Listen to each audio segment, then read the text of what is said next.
অখিল পরাৎপর ভক্তবৎসল সর্বজীবের আশ্রয়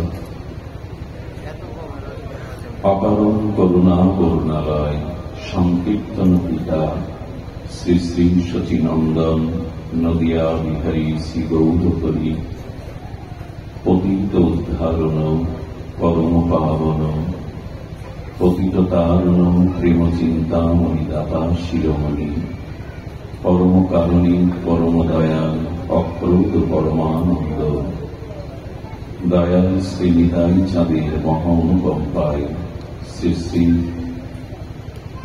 রাধা দামোদরের অভিভূতি করুণায় এই ভজন মাসিস্থ ভক্তগৃহ শ্রীমন্দির অঙ্গনে সুমঙ্গল মঙ্গলী ভগবতী ও ভক্তিযজ্ঞের শোভাযজ্ঞের যে পরম আয়োজন, এই পরম আয়োজনে শ্রীমন্দির শ্রী অঙ্গনে মহামহেন্দ্র খানে অস্মরণীয় জীবনধন জীবন সর্বস্ব প্রাতঃস্মরণীয় পরম বন্দনীয় শ্রী শ্রীল গুরু মহারাজের পাবন চরণারবিন্দে পদার্থ প্রতি দণ্ডবত প্রণতি সমাগত গৌরীয় আচার্য কুলবীর বৈষ্ণবজন সাধুজন মহন্তজন সুধীজন মান্যজন শ্রদ্ধাশীলা ধর্মশীলা দেবী মূর্তি মাতৃশক্তি মাতৃগণ সমাগত সকল ভক্তচরণে সশ্রদ্ধ দণ্ডবত প্রণতি। নমদেব দামোদর অনন্ত বিষ্ণু প্রসীদ প্রভু দুঃখ জলাদিমগ্নাম কৃপা দৃষ্টি বিষ্টাতি দিনাঙ্গবদন গৃহানেশ মামক্রমে ধক্ষি দীর্ষ সুদীজন। শ্রী শ্রী ভক্তবৎসল এই রাধা দামোদর মাসের বৈশিষ্ট্য হল এই মাসে ভগবানকে বাঁধতে হয়। এই মাসে সচ্চিদ আনন্দ ঘনয় ভগবানকে বাঁধতে হয়। ভগবানকে বাঁধা যায় তো অনন্ত বিভু যিনি সর্বশক্তিমান তত্ত্ব যিনি সেই অনন্ত বিভু তাকে বাঁধা যায় না, কিন্তু শাস্ত্র বলছেন যায়। প্রেম ডোরে বাঁধে মায়, প্রেম বা ভক্তির ডোরে তাকে বাঁধা যায়। অধরাও ধরা দেন যিনি অনন্ত বিভু তাকেও বাঁধা যায়। যিনি সর্বত স্বাধীন তিনিও পরাধীন হন একমাত্র প্রেম ও ভক্তির কাছে। এই মাসে ভজন দিয়ে ভক্তি দিয়ে অনুরাগ দিয়ে ভগবানকে বাঁধার মাস। আমরা যেন মনে না করি রঞ্জ বা দড়ি দিয়ে ভগবানকে বাঁধা যায়, প্রেম দিয়েই তাকে বাঁধা যায়। সেই প্রেম আছে তো আমাদের, সেই অনুরাগ আছে তো আমাদের। মাদিস জীবের নাই বিধায় এই মাস আমাদের সামনে এসেছে। এটি ভজনের মাস, আরাধনার মাস। এই শ্রী শ্রী ঊর্জাদর নিয়ম সেবা কার্তিক ব্রত বা দামোদর ব্রত যে নামেই অভিহিত করি, এই মাস আমাদের সম্মুখে এসেছে ভগবানকে প্রেম দরে ভক্তির দরে বাঁধবার জন্য। আচ্ছা, আমি বা আমরা আমার মতো মাদিস বিষয় অন্তর সংসার আসক্ত জীব বেঁধেছি। আমরা কি বেঁধেছি জানেন? সংসারকে বেঁধেছি, ভগবানকে বাঁধতে পারিনি। আমরা আমাদের যে মায়া আছে না, আসক্তি আছে না, এই আসক্তি বা মায়া দিয়ে আমরা সংসারকে বেঁধেছি, ভগবানকে বাঁধতে পারিনি। আমাদের বাঁধনটা এই দেহ গেহ স্ত্রী পুত্র এই নিয়ে। এই মাস আমাদের সামনে এসে জানিয়ে দেয় যে আসক্তি দিয়ে দেহগেহ স্ত্রী পুত্র সংসারকে বেঁধেছ, ওই আসক্তি অনুরাগ দিয়ে এই মাসে ভজন দিয়ে অনুরাগ দিয়ে ভগবানকে বাঁধব। ভগবানকে বাঁধার মাস এটি। প্রেম ডোরে বাঁধে মায়। এই জন্য ভগবানকে, রাধা দামোদরকে, ভক্তবৎসল ভগবানকে প্রণাম করাচ্ছে। নমদেব দামোদর অনন্ত প্রভু কৃষ্ণ প্রসীদ দুঃখ জলাদিমগ্ন। প্রভু, তুমি কি দেখছ না? তুমি তো কৃপালু, দয়ালু, তুমি ভক্তবৎসল, তুমি অকারণ করুণা বরুণালয়। তুমি দেখছ না আমি মায়ার সংসারে, এই মৃত্যুময় সংসারে ডুবে যাচ্ছি, তোমার ভজন না করে, শ্রীগুরু চরণ আশ্রয় না করে, তোমার সাধন ভজন, তোমার সাধু সঙ্গ, প্রগতিশীল ভক্তির পথে না গিয়ে আমি সংসারের মৃত্যুময় বিষয় সাগরে ডুবে যাচ্ছি। তুমি কৃপা দৃষ্টি দিয়ে একবার আমার দিকে তাকাও। কৃপা দৃষ্টি দৃষ্টাপি দীনং, আমি দীন, আমি হীন, আমি পতিত, আমি স্খলিত। তোমার কৃপা দৃষ্টি দিয়ে একবার তুমি আমার দিকে তাকিয়ে দেখো। এই প্রার্থনা, মাম মেধোক্ষী দৃশ্য, আমার এই দৃশ্য তুমি দেখো।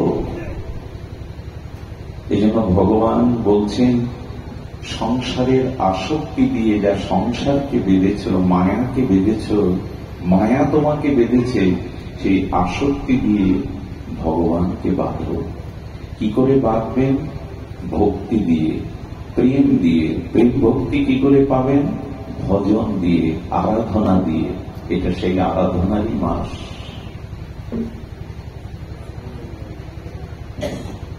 এটি আরাধনারই মাস। তার কারণ, যথা দামোদর ভক্তবৎসল বিদিত জনা তৎসহং তাদিশা মাসং স্বল্পমাপুরকারক।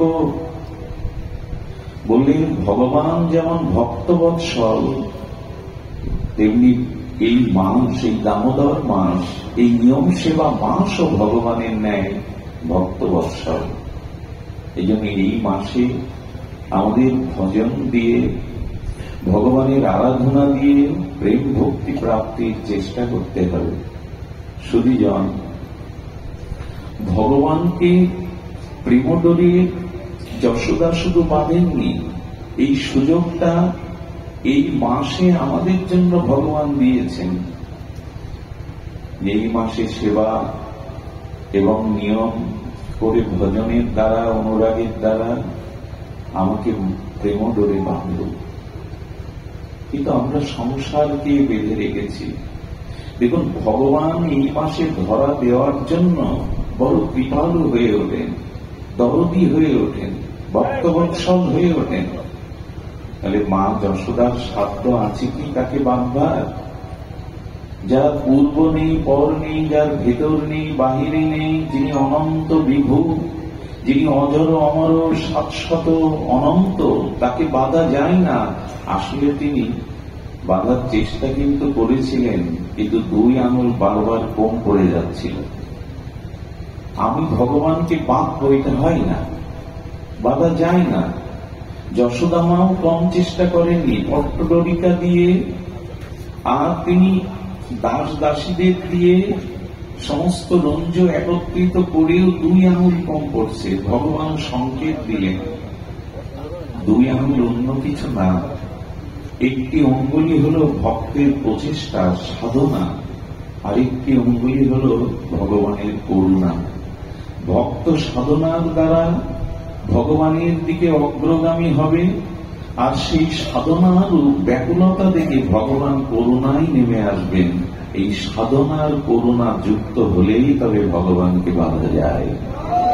সাধনা এবং করুণা, সাধনা চাই, ভজন চাই, তবেই তো করুণা আসবে, তবেই তো কৃপা, তবেই তো করুণা আমাদের মাঝে আসবে, ধরা দেবে।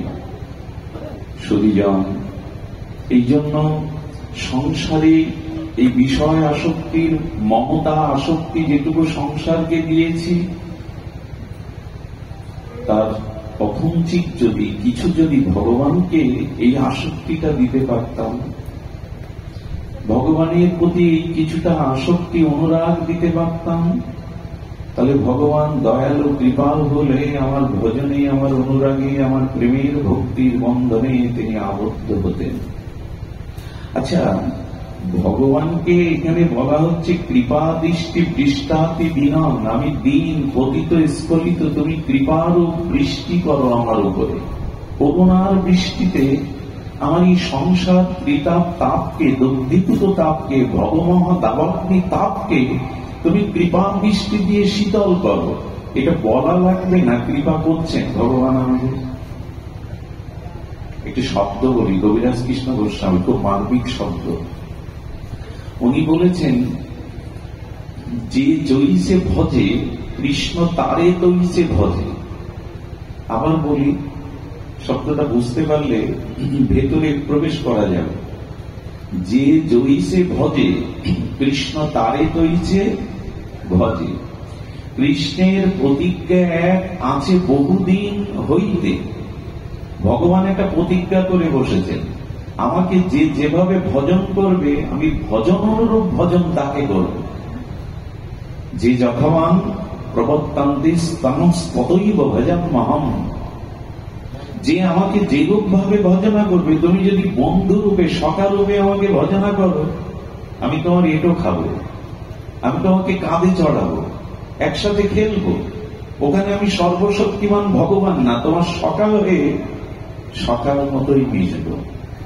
তুমি যদি আমাকে পুত্র রূপে এ ভজন করো, যে কৃষ্ণ ভগবান নন, ব্রজবাসীগণের মতো, যশোদার মতো যদি আমাকে বাৎসল্য শিশু জ্ঞানে বাৎসল্য রসে ভালোবাসতে পারো, আমি তার কাছে ভগবান রূপে না, শিশু হয়ে যাব বলেই তো বন্ধনে ধরা দিলেন। যাব বলেই তো যশোদার হাতে যষ্টি দেখে কম্পিত কলিবরে বলছে, মা যষ্টি ফেলে দাও। যার নাম নিলে মহাকাল যৌন ভয়ে পালায়, সে মার হাতে একটা যষ্টি লাঠি দেখে বলছেন, মা যষ্টি ফেলে দাও। ভয়ে কাঁপছে, রুদন্তম, তিনি কাঁপছেন। এখন স্বয়ং ভগবানের এই লীলা কি অভিনয়? বলো অভিনয় না। যে তাকে যেভাবে ভজে, সেই ভজনরূপ তাকেও তিনি সেইভাবে ভজন করেন। যে গোবিন্দকে পতি রূপে চায়, প্রিয় রূপে, কান্ত রূপে, একান্ত প্রিয়জন রূপে, স্বামী রূপে চায়, গোপীদের মতো, ব্রজবাসী গোপীদের মতো গোবিন্দ তাকে গ্রহণ করেন। কথা বলেন না, গ্রহণ করেন। এই জন্য যে যথামান প্রবদ্ধান্তে ততৈব ভজনমহম, যে আমাকে যেরূপ ভজে, আমার স্বভাব হলো, আমার প্রতিজ্ঞা হলো, আমি তাকে সেই রূপে ভজন প্রদান করি। আচ্ছা, এই সংসারে আপনি এরকম প্রতিজ্ঞা করতে পারবেন যে আপনাকে যেরূপ ভালোবাসে আপনি তাকে সেই রূপ ভালোবাসবেন? পারবেন না। পিতামাতা সন্তানকে যেরূপ রূপে ভালোবাসে আপনি পারবেন পিতামাতাকে সেই রূপে ভালোবাসতে? সম্ভব না। কিন্তু গোবিন্দ বলছেন, আমাকে যে রূপে যেটুকু সে ভালোবাসবে আমি তদরূপ ভালোবাসা তাকে ফিরিয়ে দেবো। এটা কৃতজ্ঞ না হলে হয়? আচ্ছা, সত্যিই কি তাই? কথাটি খুব মার্মিক কথা, হৃদয় স্পর্শ করার মতো কথা। বলছেন, আমি ভগবানকে ভজন করেছি তো যে তিনি আমায় ভজন করবেন। আচ্ছা, আমি যদি ভগবানকে ভজন না করি, ভগবান আমায় ভজবে না, তাই তো? আমার প্রতি কৃপা করবে না। দাঁড়াচ্ছে তো তাই, যে যেরূপ ভজন করে গোবিন্দ তাকে সেই রূপ ভজন অনুরূপ ভজন কৃপা দান করেন। আমি তো ভজন করিনি, আমাকে কৃপা করছেন না। আচ্ছা, ভগবানের ভজন না করলে আলো বাতাস আমার জন্য দেবে না ভগবান? অক্সিজেন, জলের শীতলতা, বৃক্ষের ফল, গাভীর দুগ্ধ, মায়ের স্তন, আমি ভজন না করলে এগুলো দেয় না ভগবান কাউকে? কথা বলুন, দেয় কিনা? সবার জন্যই তো। এখন শাস্ত্রকারগণ বলেছেন, ও কথাটা কবিরাজ কৃষ্ণ গোস্বামী চৈতন্য চরিতামৃতে তিনি লিখেছেন বটে, তবে এই কথাটার মহিমা আরো গভীরে। তুমি ভজন না করলেও ভগবান তোমাকে ভজন করছে, তা কি তুমি জানো? এত বড় কৃপালু তিনি। তুমি তাকে অনন্ত জন্ম ধরে ভালোবাসনি, তাকে মন প্রাণ দাওনি, তাকে অনুরাগ প্রীতি সমর্পণ করনি, কিন্তু তোমাকে সে ভালোবেসে চলেছে। প্রমাণ কোথায় নেবেন? এই দেখুন তার ভালোবাসার দান। আচ্ছা, ভগবান আমি কিছু না করলেও ভগবান আমার জন্য কি করেছেন? ভগবান আমার জন্য অনেক কিছু করেছেন। এটি যদি জানতে পারেন তাকে ভজন না করে থাকতে পারবেন না। কি করেছেন জানেন? জীবের লাগিয়া প্রভু কইলেন বেদ ও পুরাণ, মায়ামুগ্ধ জীবের নাই শত কৃষ্ণ জ্ঞান, জীবের লাগিয়া কইলেন প্রভু বেদ ও পুরাণ। খুব সতর্ক হয়ে আমাদের চলতে হবে এই শ্লোকটা অনুগামী হয়ে। তার মানে আমরা মায়ামুগ্ধ, আমরা বললে একটু ভুল হলো, আমি মায়ামুগ্ধ জীব, কৃষ্ণ স্মৃতি আমার নাই। আর কৃষ্ণ স্মৃতি, ভগবত স্মৃতি, আত্মস্মৃতি বাদ দেন, আমি কে তাও এখনো আমি জানিনি। আমি কে এ বোধ এখনো আমার, ভজন তো অনেক দূরে, স্বরূপ স্মৃতি তো অনেক দূরে, আত্মজ্ঞান তো অনেক দূরে, এখনো জানা হয়নি আমি কে। আমি এই দেহ, আমি কারো পুত্র, আমি কারো স্বামী, এই পরিচয় নয় আমার। যে পরিচয় আমরা জগতের সামনে তুলে ধরি, এটা আমার মূল পরিচয় নয়। কে আমি? এই 700 বৈদিক সনাতন প্রশ্নের মীমাংসা এখন আমার মধ্যে আসেনি। এই জন্য আমিকে জানতে, আত্মতত্ত্বকে জানতে ভগবান কৃপা করলেন, কি করলেন? বেদ পুরাণ সৃষ্টি করলেন। বলো, ব্যাসদেব যে পুরাণ লিখেছেন, ভাগবত লিখেছেন, ব্যাসদেব তো এখানে ভগবান সৃষ্টি করলেন কি করে? বলে, ব্যাসদেব ভাগবত লেখেননি, মহাভারত ব্যাসদেব লেখেননি, চৈতন্য চরিতামৃত কবিরাজ কৃষ্ণ গোস্বামী লেখেননি। বলে, কে লিখেছে? বলে, এই গ্রন্থ লেখাই মোরে মদন মোহন, ভগবান কৃপা শক্তি দিয়ে এদের দ্বারা লিখিয়েছে। ব্যাসদেবের মধ্যে ভগবত শক্তির প্রকাশে ব্যাসদেব লিখেছে। একবার